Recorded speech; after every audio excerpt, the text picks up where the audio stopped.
And we see several profitable projects in Aptos that always gets us really, really excited since we're self-sustaining. Hmm. That flywheel of kind of incubation all the way to building very interesting products with product market fit is something that we're really focused on now. And I think that's with that focus on the foundation with new people, new blood, new ideas, as well as new energy towards ecosystem development is really exciting to us. Hey everyone, welcome back to Empire. I'm taking this one solo, no Santi today, but we are lucky enough to be joined by Avery Ching, the co-founder and CEO of Aptos Labs. Avery, I think first time on Empire, so welcome to the show, man. Thank you very much. I'm excited to be here. Basically, I wanted to have you on because you are now the CEO of Aptos Labs. I think a lot of people knew Mo, and you and Mo were co-founders of Aptos. You guys started Aptos. Obviously, the story is very well known, coming out of Facebook. And I think you have been the kind of technical leader, and he was more of the, I don't know the right word, like the CEO, or he was the kind of more front-facing person. And you guys had a big change semi-recently, right? I think it was in December. You announced that Mo is stepping back, moving more into a strategic advisory role. You're moving more into the CEO role. Tell us just about this pretty big change, I'm interested both from the Aptos lens and for you personally. I mean, moving into the CEO role, it's a big personal change. So, yeah, it definitely goes without saying that Mo helps scale the company to where it is. Really appreciate all the work he's done. That being said, I'm very excited to step into the CEO role. I'm looking forward to making very significant changes in how we operate, especially how we build out the ecosystem. The first month has already been quite interesting. We've been restructuring how the ecosystem team works. They'll be transitioning from the labs to the foundation, headed up by Ash, who's a veteran in the space and a kind of ex-Solana member who knows how to build a community. We're also doubling down on how we think about community ecosystem. So much better tooling, support for ecosystem builders, white glove support, and everything else is just really to help them kind of grow and scale with Aptos into the future. Nice. Did you ever think you'd be in the role? I don't know. To be honest, I think if we were still at Meta, we might have and launched there. We might still be there. Who knows? My mission has always just been, how do we bring this technology change to people around the world in a way that would improve society? And that means, how do we kind of find a world where decentralized systems are the infrastructure for us to move assets around, to own assets, to protect our rights, to protect our freedoms, and also support kind of global communication on a scale that's never been done before. So no matter what role I'm in, that's my mission, and I'm very excited to see it happen here at Aptos. Yeah. If you think back to the early days of Aptos, I forget when you guys launched, I think 2022, I want to say, but I might be getting that wrong. I don't know when you guys started the idea and kind of incubated, obviously, at Facebook and stuff like that. And so I don't know the full progression, but like, how would you think about giving yourself a rating, like a grade, basically, on the scorecard? And like, I guess I'm curious when you laid out that initial vision, like, what has gone according to plan and what has been different, and what have you guys gotten right and what have you guys gotten wrong? Oh, that's good. A good question. So I think that's only proper to tell that story from 2018, which is kind of when the first kicked off in this form of Libra and Diem. And so going back to those days, I think we were just interested in how do you build a payments network that would support billions of people around the world 24/7 across applications that not include just Facebook, Instagram, and WhatsApp, but would support Visa, MasterCard, Uber, Lyft, and so many other companies that had joined the DM Association. And so with respect to that, like a new programming language, a new blockchain infrastructure that could scale, I feel like that was, people may not know this, but that was very early days. We launched our test net. It was all good. Everything worked fine. But the technology has come a long way since. And it's not just, me or a couple of people. It's really, I think there were more than 30 people that eventually ended up joining us from Meta at Aptos Labs that had worked on the project in the past, from engineers to the legal team, to other folks that just were passionate about this vision of how do you support a decentralized internet that is meant for all 5 billion internet users out there. And so from that perspective, I think we've done really well in terms of building the tech. Just to recap a little bit of some of the highlights.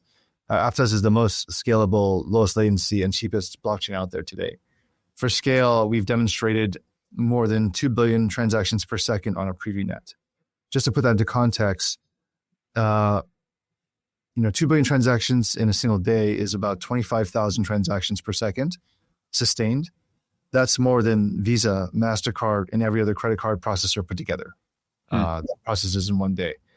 So it shows that you can demonstrates that you can support the payment use cases of today on the decentralized internet. Additionally, in 2024, I think we've seen Aptos at the daily mainnet transaction volume 4 times, peaking at 326 million, I think in August, which is more than 3,700 transactions per second. No slowdowns, no increased fees, no downtime, no issues with their applications. And that again is just a very good proof point for a mainnet to show that just because you have high throughput doesn't mean you have to have an issue with your network. So from a scalability perspective, we feel really good about this space. Like this can support major use cases. From a latency perspective, we've been able to improve our consensus bottlenecks to be the theoretical best possible. That's just 3 network hops before you get a commit. And even with the Morgan's Aptos framework, we can actually drop that even lower. But we've in 2024 already kind of achieved about 850, 800 milliseconds of latency from a user perspective. This is not from a blockchain perspective. And so what this means is that, if you go to a website, it usually takes about 2.5 seconds to load a very good performing website. 800 milliseconds is a third of that, right? So you can actually do something in a website and have a Web3 action be a part of it and not affect the user latency, which of course is something that's important for people as they browse the web. So very excited about the latency infrastructure as well that we built out at Aptos. The third thing is in terms of cost. Today, Aptos is, I think, the only move chain with USDC and USDT live on it. And being able to move USDT at 1/100th of a cent per transaction allows not just users to basically have almost free transactions, but the other thing is that it enables new use cases that just weren't possible before, whether streaming transactions or micropayments or different kinds of payment models that allow you to get very, very fine granularity, or even thinking about things where you want to just pay folks in very small volumes. For example, if people are watching this podcast, they really like what you're saying, and they want to kind of give you a very small tip. The transaction fee is not going to be a large part of that. So seeing all that happen in kind of the technology space in 2024 is something that I think is really important to show the industry that, look, Web3 is not just a toy. It is something that can be used for mission critical use cases. And I think that's something we established really, really well. So I give ourselves a good grade in that. I do think tipping Empire hosts is mission critical. I would agree with you that more people should be tipping Santi and me. I agree with that. I have a bunch of questions actually on Aptos and the tech side of things because you guys rolled. But before we get there, how do you think about like what I'd maybe call the old Aptos of the first couple of years and then maybe the new Aptos? And there's probably 2 lenses to that. Maybe there's the technical lens and the ecosystem lens. But before we even talking about that, like, I'm just curious, like, how are you different from Mo? Like how, like I have a co-founder, his name is Mike, and a lot of people who listen to the show probably know him. Like, we kind of just like split the role. Like, but I think if one of us was running Blockworks without the other, it'd be very different. Versus if Mike stepped in and ran it without me, it'd be very different. So I'm just curious, like, how do you think about just how are you different from Mo, and how will you run it differently than Mo? Yeah, I think a lot about the tech, obviously, but also about the products built in this space and how the tech and the products come together in a way that drives interesting new usage and adoption. And so I think that's why the focus on ecosystem is so important for me.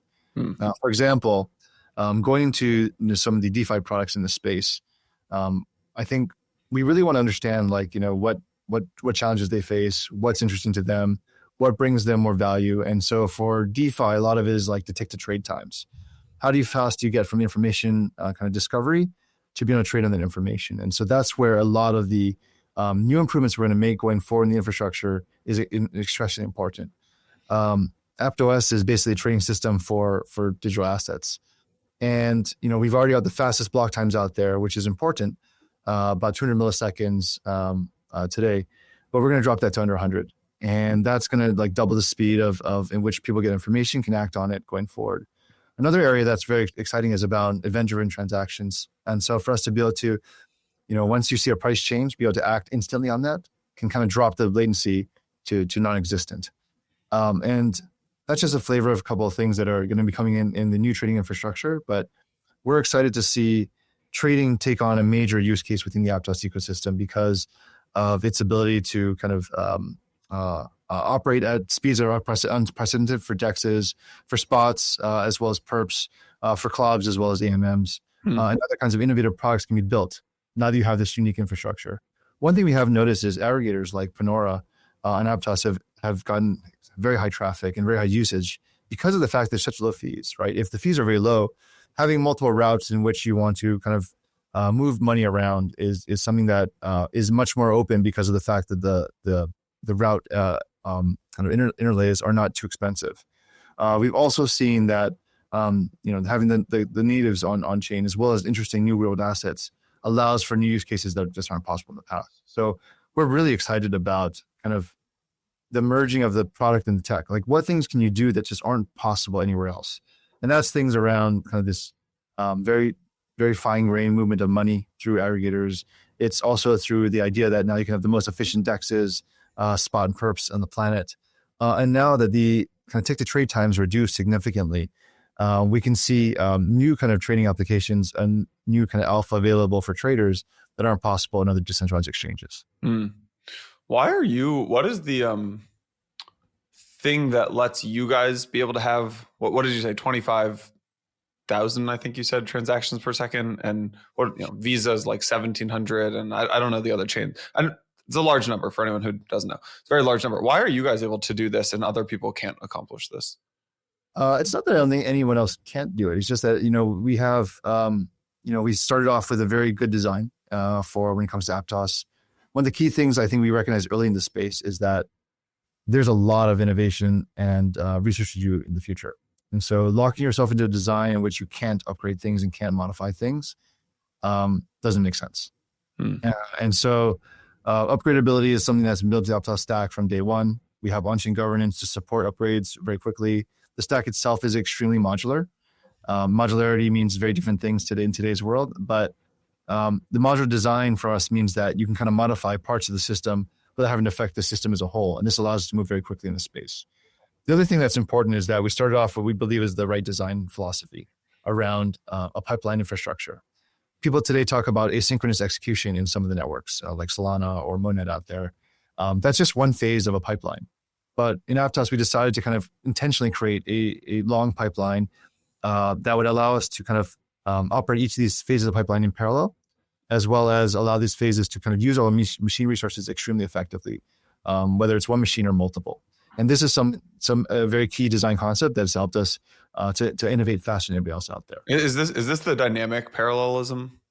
Dynamic parallelism is part of it, but the five kind of stages we have today are data dissemination. That's how other transactions get into the system. And we have a very exciting protocol called Quorum Store that allows you to do this extremely efficiently and in parallel. We also have kind of our ordering phase, which is also known as consensus, in which we have the directly most optimal consensus protocol on the planet there, with 3 network hops to get agreement. Then we have the parallel execution phase. That's a dynamic parallelism phase that we'd love to talk about in this podcast. Then there is the kind of commit phase, in which you agree on the state, and finally kind of the writing to storage phase, which we do in parallel to reduce IOPS.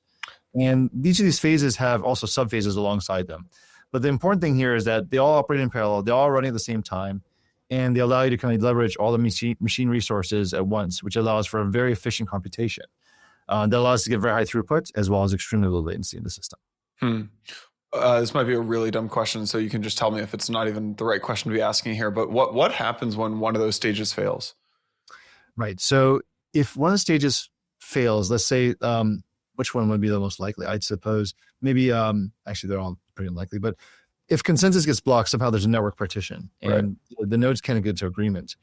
There's something called back pressure in the system, which kind of slows things down. So if you think about like an assembly pipeline, people are building cars, for example, and somebody is kind of assembling the wheels in one phase and putting the body together in another. What happens is we allow certain parts to keep going. So for instance, in data dissemination, keep submitting transactions to the system, and they keep getting kind of recorded on the blockchain, not on the blockchain, but on the nodes, but consensus is kind of backed up.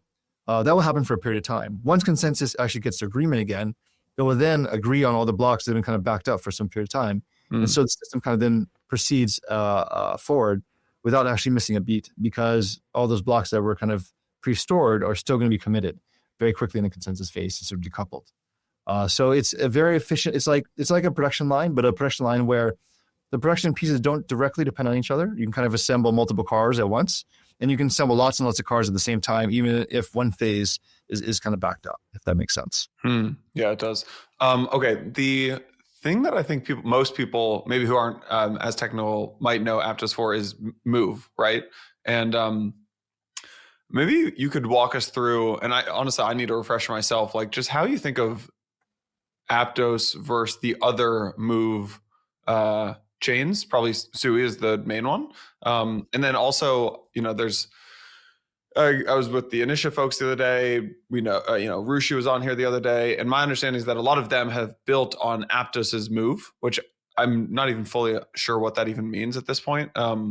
Just because I think a lot of these things are getting kind of intertwined, but just curious to hear like how you would lay out that architecture. Yeah. So what people aren't kind of aware of too much is that while Move was invented at Facebook back in 2018, it was very primitive. It was kind of designed to support those basic use cases of money movement for the Libra network. And since then we've taken Move and really improved it a lot. And there's a great team here led by Wolfgang who's been building out Move to support developer infrastructure and also support the Aptos blockchain very diligently and also with extremely great results. So what we found is that Move has been evolving into a place where it is usable by many different networks. And so you can see Move being adopted by Initia and Movement, both of these, the Aptos version, as well as others like Rouge and Pontum. And I think there's other, I think even we'll see more of those in the future, which is great. I think it's really a testament to the fact that people can see the developer community loves building a Move. And we hear all the time from our developers that, once you start building a Move, it's very, very hard to kind of go back to any other kind of interface into Web3. Compared to Sui Move, which is a different variant, Sui Move is kind of tailored towards, I think, the Sui infrastructure and ecosystem. And there are some things that have removed, like no global storage, and there's things that need to be done to support kind of their infrastructure design decisions around different paths of execution. For us, our job with Move has been to provide the simplest developer experience out there. And so it supports Move objects. It supports the Move Prover. I think it's definitely the only variant that supports the Move Prover today in Aptos. The Move Prover, for those of you who don't know, is a very interesting formal verification system for certain types of specifications you might make into your coding language. And so for those of you code, there's always a way to write unit tests, regression tests for how you think about your logic behaving correctly. But formal specifications and formal verification allow you to kind of test all the possible kind of inputs and outputs into your code and verify that these variants are being upheld. And that's a really unique way of kind of ensuring the safety of your code that really isn't possible anywhere except for the kind of Move on Aptos framework. So, for us, we've seen this evolution from early Facebook days to kind of us building Move. And now we actually have Move 2, which is a new iteration on top of that with new programming language features, a lot of simplification around syntax, new enum types, closures, many cool things that people kind of have seen from other programming languages that have been successful. And then that adoption into their networks as you kind of see the developer excitement and interest in how you build and get from ideation to production quickly and safely as possible. Avery, you're clearly very, very intelligent and very amazing engineer. How do you think about building all of this stuff in an industry where narratives matter so much? And like, I imagine it could be very frustrating sometimes being thrown in your position and, very good engineer. And you're like, 25 TPS, 1000 TPS. And I won't even try to keep up with you on a lot of these engineering conversations, but how do you think about doing all of that? But then, maybe the price of Aptos is not doing as well as the price of other things, or the adoption is not doing as well as other people. And you're like, guys, look at how much good technology we've built. And like, just curious to hear how you think about that. Yeah, I think it is definitely, I think you're right that crypto is a very narrative driven space. I think we'd all agree about that. We love to be very data driven, I think, for us. And so whether it's the performance of our system or the fact that, the metrics are out there that show hey, Aptos is the second fastest growing ecosystem according to Lecture Capital. That's great for us to see. It kind of is a good feather in our cap when we think about the impact that Move has had in the industry in particular. Or we look at the daily active addresses anonymous or the monthly active addresses anonymous, and we see, look, this traction is real. We see it not just across one app, but there's like 5-6 apps that are driving significant adoption in Web3, even for those that don't really understand they're even using Web3. So that's exciting, because when we see people being able to leverage the Web3 infrastructure we built, but not having to see like the pain points that we see in other networks, whether it's going to be downtime, slowness, really bad user experience. They're using Web3, they don't know about it. So if you're using Facebook and you don't realize that you're using a MySQL DB backend, that's a win, I think, for our industry in general. And, narratives matter with respect to kind of how the market thinks about it. But for us, we're really focused on getting that adoption. And I think the thing that's going to help us a lot in the narrative space is going to be showing like the ecosystem growth that we have really, really started to focus on going forward. And to your point earlier, what's the big difference is, early on, we focused a lot on enterprises. I think that was our huge path to adoption. I think we've had a lot of good wins in that space. I think 2025 is going to be us much more doubling down on the builders in this area, on the kind of the Web3 native companies that are starting up and spinning up, that really want to take advantage and do novel things here and say like, wow, you have this on-chain randomness. What can I do with that? Plus sub-second finality, plus kind of even private transactions, plus, exciting trading infrastructure. Those are the folks we want to see coming to the ecosystem, building out extremely interesting novel products that are much more Web3 native going forward. Do you think the early successes with the institutional and enterprise crowd actually hurt your ability to win favor with the crypto natives?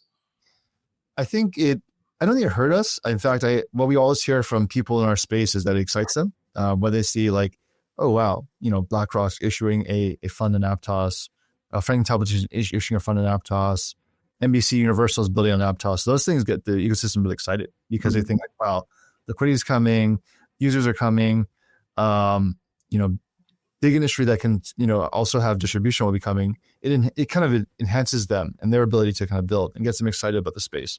I think the thing that we need to, double down on is really how do we support builders much more effectively? Because a lot of our energy has gone towards those enterprises of the past. Now we need to spend a lot more energy towards the builders, make sure they got the white glove treatment all the way from how do we source teams? How do we start to make sure that we have a good alignment with them in terms of, like these are products that we both are excited about in the space. How do we support them from an engineering perspective, develop those resources to say like, hey, you want to build something really cool in this, in the DeFi space, and you really want us to have something like Aptos Intense out there that can support turning the blockchain into a giant DEX, essentially. We can help you with that. That's something we can build on our side. You can definitely contribute towards, or you can build and we can support you. Those things I think are important. And then from it comes to how we think about grants at the foundation, being able to support them extremely quickly, fast turnarounds, and then even other support around introductions for VCs to get funding, as well as kind of use cases towards profitability over time. And we see several profitable projects in Aptos that always gets us really, really excited since they're self-sustaining. That flywheel of kind of incubation all the way to building very interesting products with product market fit is something that we're really focused on now. And I think that's with that focus on the foundation with new people, new blood, new ideas, as well as new energy towards ecosystem development is really exciting to us. Do you think any of these big enterprises, because it's easy to say, I remember like Reddit moved on to, I think it was Polygon, and it was, I don't know how many users, right? Reddit has hundreds of millions of users, right? Or however many they have. And then like, are all those people really opening a wallet? And like, are they, so how do you think about the enterprise side of things? I think that's where it's really important to dig into the product. And so to your question earlier, one of the biggest difference for me is I take a very strong interest in exactly the product integrations that we're going to have. How do we make sure these integrations are not just superficial? There are either a mission critical function or they're moving towards a mission critical function. I want to be in that direct pathway of like, if you're reading a newspaper, for example, or a newspaper article, and you have to pay for that article upfront before you can read it, and the transaction has to be done on the blockchain. I want our blockchain to be there. And I want it to be in the critical path so that, if this doesn't work well, it actually is a really bad user experience. And so that I think is like something that I think is really important to work on with each of the partners and understand, like, what is your intentions here? Is this something that's more of a toy, or is it something that's critical part of your product success? And I hope it's for the most part it's the latter, or it's a path to the latter that gets me really excited. Earlier in today's episode, I mentioned Ledger's latest products, the Stacks and Flex, and I wanted to take a few seconds to tell you more about them. These wallets feature the world's first secure touchscreens, which don't just simplify your digital transactions, but also keep them extremely safe. These wallets are virtually impenetrable to online attacks because they store your private key in a secure offline chip. You can manage more than 5,500 tokens and install up to 100 apps. Choose the most trusted name in hardware wallets and take control of your digital security today at ledger.com, or hit the link in the description of today's episode to check out their latest wallets. Hey everyone, Jason here. Wanted to just take a quick break and highlight everything that's been going on in the Mantle ecosystem. In just 1 year, Mantle has seen its TVL surge by over 1,100%, now reaching $1.69 billion. That's just such a crazy amount to think about. More than 225 protocols have made Mantle their home, while the platform's eco fund has invested $38.5 million in 51 pioneering projects. Through strategic partnerships with Bybit, including MNT as collateral, supporting Athena to scale, and the first Ethereum L2 to integrate Ondo Finance, they just continue to be on the bleeding edge of L2s. Be sure to stay up to date with what's going on by giving them a follow on X at 0xmantle. Special thanks to the incredible Mantle team for sponsoring today's episode. Okay. All right. Going back to maybe, what are we calling it? Aptos 2.0 or the new vision, I think it is, or... You can get Aptos 2.0 is not a bad one. Yeah, let's call it. What is tactically, let's say you've been like, I don't know, in and around the ecosystem for a little while and you've been following for Aptos for a while. What is tactically going to happen in the next 90 days that will be different than what, maybe Aptos 1.0 looked like? Yeah, I think we've already started executing that. So I can kind of tell you. So I think that one of the first pieces was really combining forces of all the ecosystem team at the foundation. That's happening right now. With new leadership in place with Ash and team coming together. We have a lot of new hires happening at the Aptos Foundation right now as well. The other thing is a focus on regional growth. And regional growth has done really well in places like India. So we've got a small team in India, I think with 2 people in the foundation who have just been, crushing it. There are more than 40 developer teams in the region, more than 500 developers in India. And I think about 7 of our top applications by daily active addresses are out of India as well. That's with just 2 people that were able to do that. And I think a lot of their success was predicated on just being strong understanding of the culture, strong knowledge of the space as well as the people in that area, and kind of being able to bring people across the country together in a way that was very collaborative, where these teams help each other, they're supportive, they're even, having a place for developers to meet and kind of even form teams. That's been extremely successful. And so this regional focus is now being expanded to other places worldwide. Recently, we announced MoveMaker, which is a group of, I think, 4 to 6 people who have experience in VC, who have built teams in the past, who can kind of support those teams in their entire life cycle, from kind of getting to MENA launch to VC funding and beyond, operating independently in most part. And this kind of regional focus happening in both India, Chinese-speaking regions of the world, to Korea and Japan, as well as places like Vietnam and the U.S. Now that the administration is very supportive, having that regional focus is something that I think is going to really change the way we think about ecosystem development going forward. Where do you think the adoption will come from for Aptos in this year? Is it mainly US or is it mainly international? So I think a lot of, it's hard to say. I think it depends a lot on the administration and how fast we can change the way that people think about US citizens interacting with blockchain. Today, of course, a lot of the users are international. I think that, yeah. So we'll see kind of on how administration changes affect the US users. But definitely for international side, we still see Asia as a big focus of growth for us, as well as the Middle East. Middle East is definitely moving, especially in government efforts, are moving quickly to explore significant use cases in the space. So yeah, Asia continues to be a focus for us. We're excited to engage in the regions we haven't engaged deeply before, like China, and then double down on ecosystem building in places like Vietnam and Korea that we have not done in the past. So I'm very, very excited to see a lot of the even early cohorts of developers that are coming out. They have very innovative ideas, and I think ones that really take advantage of the strengths of Aptos, whether it's the scale, the speed, or the cost, or all three, or some unique features, whether it's randomness or the things that we provide. So I expect a massive ecosystem boom in 2025. Have you ever thought about, have you ever thought about becoming more of a platform than just a chain? And the maybe a better way to phrase that question is, if you look at a lot of the ETH L2s, whether it's Optimism or Polygon with the AG layer, Optimism with the super chain, ZK, saying a lot of them have basically turned into platforms to go build your own chain. What do you think about that strategy? And have you ever thought about that, as it's clear more and more people want to use the Aptos tech to go build their own chains? It is something that we have thought about in the past. I mean, just for context, we're really proud that we build great tech, and we're really proud that when people start to use it. So I think Block STM is used by at least 5 or 6 other chains, including Starknet, Polygon, Flow. We've seen that the Move on Aptos that we mentioned before used by 4 or 5 other chains as well. We've seen our consensus protocol, variants of it being used by other networks. And that all just makes us happy, because in general, we want to see the industry adopt better technology. To your point, though, like in terms of Aptos being more of like this platform for others to launch on networks, it's something we've considered. But I think the thing that always kind of gives us pause is, well, why would you need to do that? Like Aptos is extremely scalable.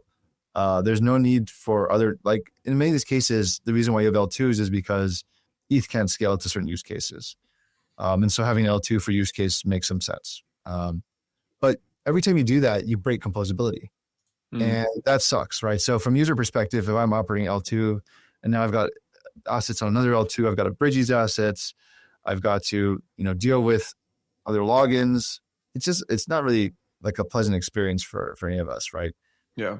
And so that's something that isn't good. And then when you think about composability, one of the biggest advantages of what Web3 can do is having applications work alongside each other in a way where they don't even need to ask for permission, right? So if you have an asset that you want to borrow against, and then take those proceeds and put them into some kind of other incentive pool, you can do that with like a single transaction in a single network on shared state, without asking for anyone's permission. If you have to cross bridges and go to different L2s, that's just not possible. And you kind of isolate users into their own spaces and then make them pay the cost of kind of moving things around, and take the risk of moving things around too, as we see all the bridges and hacks that have happened in the past.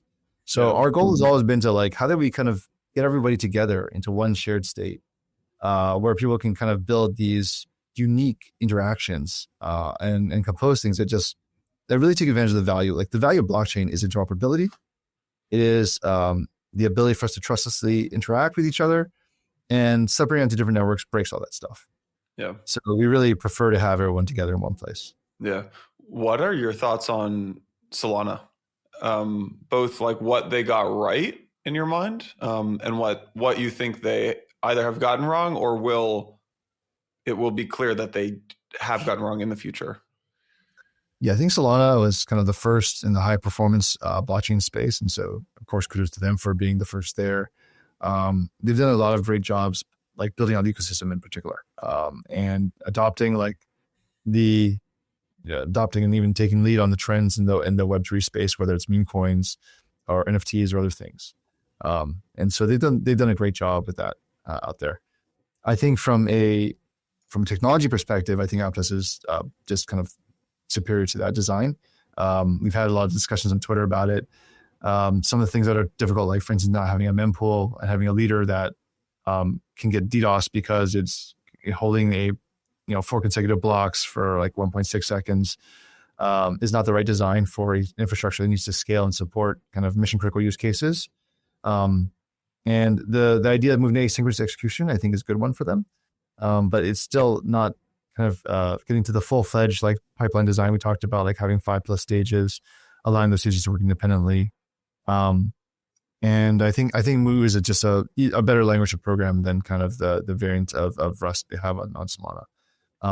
Just in general, this is nothing about Solana in particular, but having a programming language that's custom built for Web3, as opposed to taking an existing language and adopting it, is just going to provide a much safer experience. It's not going to be as familiar. Like, if you've programmed Rust in the past, you might be a bit more comfortable. Or if you program with Python, for example, you might be more comfortable programming Python for Web2 use cases. But it's just very hard to adapt a language that was never designed for this kind of a high assurance and safety to be that in that direction, right? The idea when you write Python code or Rust code is just, you write it, you have a bug, you go and fix it. That doesn't work for a smart contract that is custodying, billions of dollars. There has to be a different way and a different approach in which you take towards that, different protections put in place. And programming language you can't think about programming in the same way. In your view of the future, will all value accrue? Maybe accrue is the wrong word, but will we live in a multi-chain world? Is all of this going to happen will all the value happen on Aptos? Will we have, hundreds of chains where every company, or, maybe millions of chains where every company has their own chain? Will we have 3 big chains? What is your view of the future? My view of the future, my preferred view of the future is that we have as few chains as possible.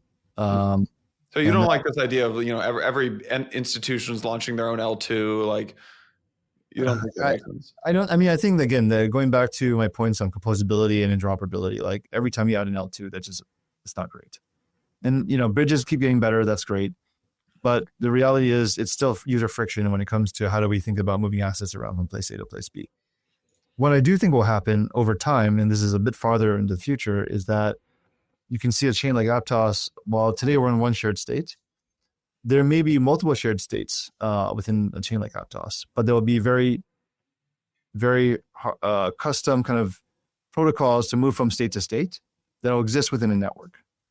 That is, I think, the way that they'll get to. Like, so once you kind of hit what's reasonable within a shared state, I don't know, maybe 10 million TPS, and you want to go across that, then maybe another shared state pops up in Aptos. And now you have these shared states that can communicate very quickly within the same network because there's a bespoke network protocol that allows you to do that, as opposed to having kind of just like, 100 different chains connected through bespoke bridges that all have to deal with the different nuances of these chains being extremely different.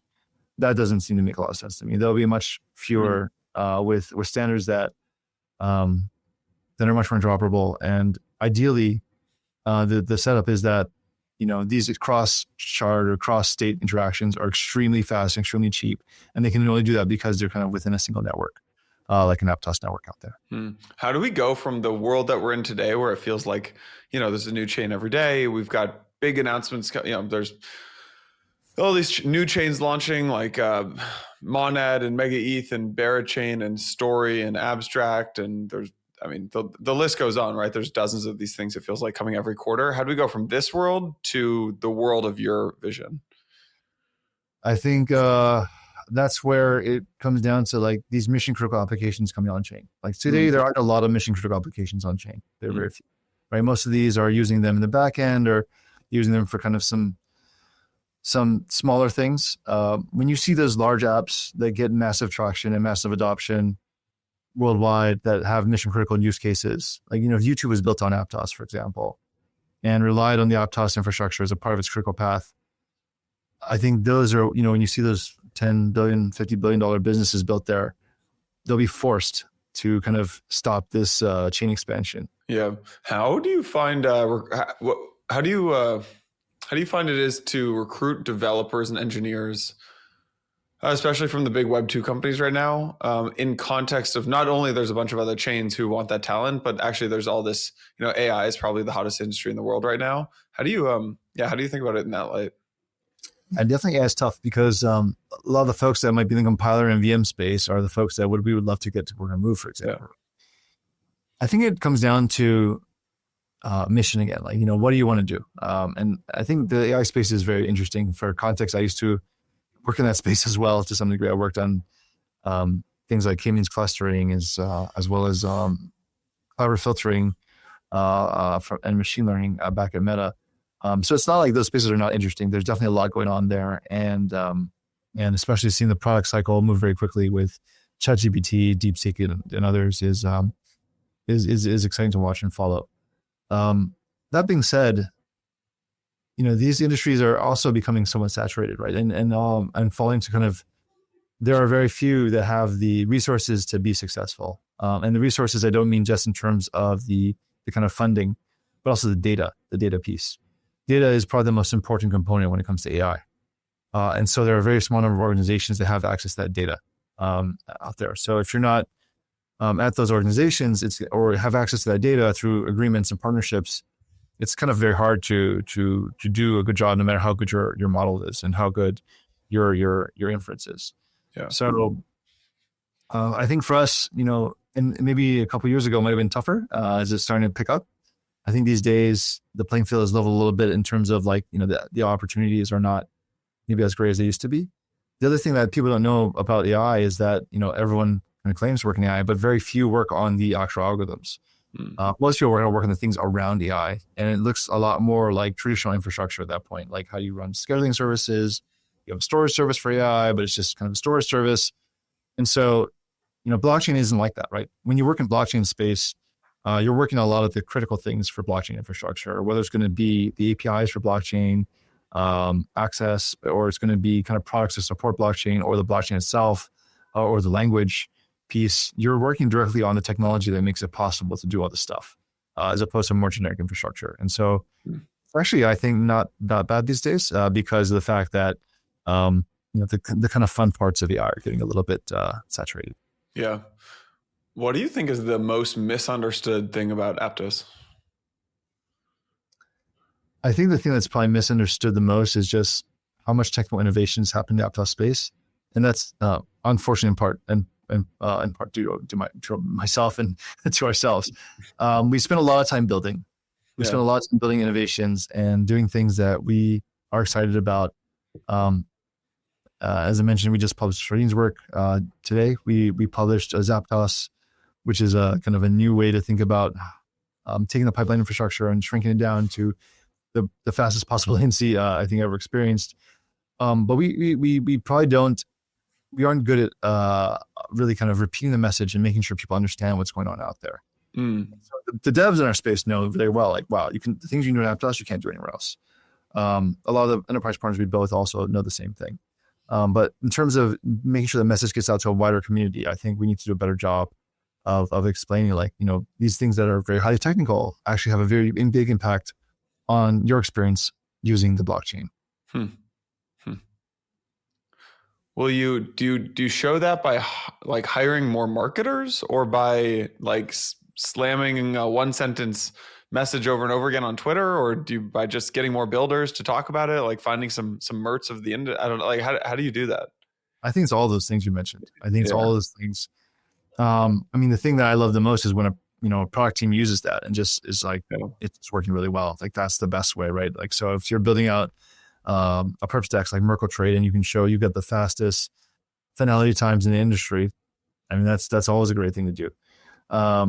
Or if you're building out like a new micro payments product, and that now you've done something that can only exist on Aptos, that's amazing. I think the work that was done to kind of get that 326 million transactions in a day was leveraging a feature of Aptos called aggregators, which allows you to do voting extremely fast. So what it's doing is it's pounding the shared state, like adding these counters together and saying like how many votes have been in the network so far, and just continually increasing this one counter, which is being contended on because everyone's touching the same counter. That's not possible anywhere else in the blockchain space to do. And so the more we can do, like show rather than tell, of course we got to tell too, is great. To your point, all the things you mentioned are definitely helpful as well, but it's a combination of these things that we need to do much better at. Yeah. If someone hasn't played around in Aptos, what wallet should they use? And then what are some apps that they should go play with right now? Yes, I would say definitely pick up Petra. There's a mobile app, which is really nice. I would say, Emoji Coin would be very fun thing to play with. It's a meme coin platform that allows you to buy emojis and join different communities. The interface is super slick. I would encourage them to play the DeFi ecosystem, whether it's Barlin protocols or play with some of the DEXs, play with Panora for swaps. There's also really great gaming companies like KGen and Stan that have really fun products to engage with. There's a lot to do. So once you actually get into Petra, there's a list of ecosystem kind of applications you can join. I'd say definitely go through those and have fun and explore what you can do within Aptos and just transact a bit, see for yourself the fees, the speed. If you want to build scale, try to do that as well. Build an app, launch it on mainnet, generate tons of scale, see how it doesn't really affect other applications in the system and how you can get very, very good throughput for any application. There's a lot to do. Yeah. Awesome, man. Avery, appreciate the time. Congrats on the new role. I think a lot of folks are rooting for you guys and rooting for you. So yeah, best of luck. Thanks, Shanna. Appreciate you.